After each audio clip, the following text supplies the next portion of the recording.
அனைத்து உரிமை குரல் நண்பர்களுக்கும் வணக்கம். சென்னையில் முக்கியமான இடத்தில் சீமானுக்கு கல்வெட்டு வைக்க நினைத்த நிர்வாகிகள் மறுப்பு தெரிவித்த அரசாங்கம். இது குறித்த இந்த வீடியோல முழுமையாக பார்க்க போறோம். வாங்க பார்க்கலாம்.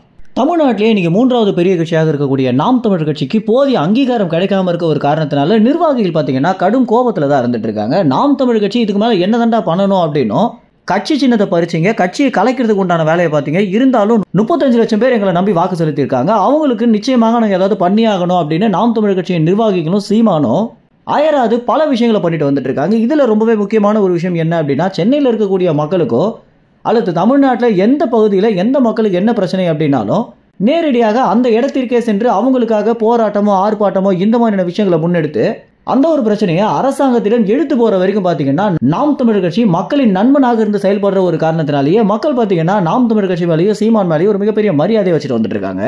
இது மட்டும் இல்லாம நிறைய நியூஸ் சேனல்கள் இடத்துல மக்கள் என்ன சொல்லியிருக்காங்க அப்படின்னா, எங்களுக்கு ஒரு பிரச்சனை அப்படின்னா எங்களால் அரசாங்கத்தை அணுகிறதுக்கு முன்னாடி சீமானை அணுகிட முடியுது அப்படின்னும், அது மட்டும் இல்லாம அவர் எங்களுடைய போராட்டத்திற்கு குரல் கொடுத்தாரு அப்படின்னா அரசாங்கம் நிச்சயமாக செவி சாய்க்கிறாங்க அப்படின்ற ஒரு காரணத்தினாலேயே நாங்க நேரடியாக அரசு அதிகாரிகளை அணுகிறதுக்கு முன்னாடி சீமானை தான் அணுகிட்டு வந்துட்டு இருக்கோம் அப்படின்றத ரொம்ப வெளிப்படையாகவே மக்கள் பகிர ஆரம்பிச்சிருக்காங்க.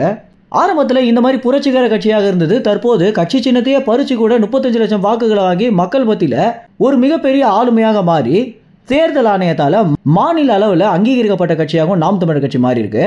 இதற்கு தமிழ்நாட்டில் இருக்கக்கூடிய பல மக்கள் தன்னுடைய வாழ்த்து சொல்லியிருந்தாலும் பெரிய பெரிய ஊடகங்கள் இது ஒரு பொருட்டாகவே மதிக்காம கடந்து செல்றதுனால ரொம்பவே கோபம் அடைந்த நிர்வாகிகள் பார்த்தீங்கன்னா சென்னையில் ஒரு முக்கியமான இடத்துல நாம் தமிழர் கட்சியின் தலைமை ஒருங்கிணைப்பாளரான சீமானுக்கு ஒரு கல்வெட்டை வைக்கலாம் அப்படின்னு முடிவெடுத்து அரசாங்கத்திட்ட முறையிடும் போது தான் இந்த மாதிரியான கல்வெட்டுகள் வைக்கவே கூடாது அப்படின்னு அரசாங்கம் தற்போது தடையும் பண்ணியிருக்காங்க. தமிழ்நாட்டில் இருந்த எத்தனையோ தலைவர்களுக்கு கல்வெட்டுகள் இருக்கும்போது எதனால சீமானுக்கு இருக்கக்கூடாது அப்படின்ற ஒரு பெரிய கேள்விதான் நிர்வாகிகள் மத்தியில் போயிட்டு இருக்கு. அரசாங்கம் மறுப்பு தெரிவிச்சது குறித்து என்ன நினைக்கிறீங்க அப்படின்னும், சீமானுக்கு உண்மையிலேயே கல்வெட்டு வைக்கிறது குறித்து உங்களுடைய கருத்து என்ன அப்படின்றத கமெண்ட்ஸ்ல தெரிவிங்க. நன்றி, வணக்கம்.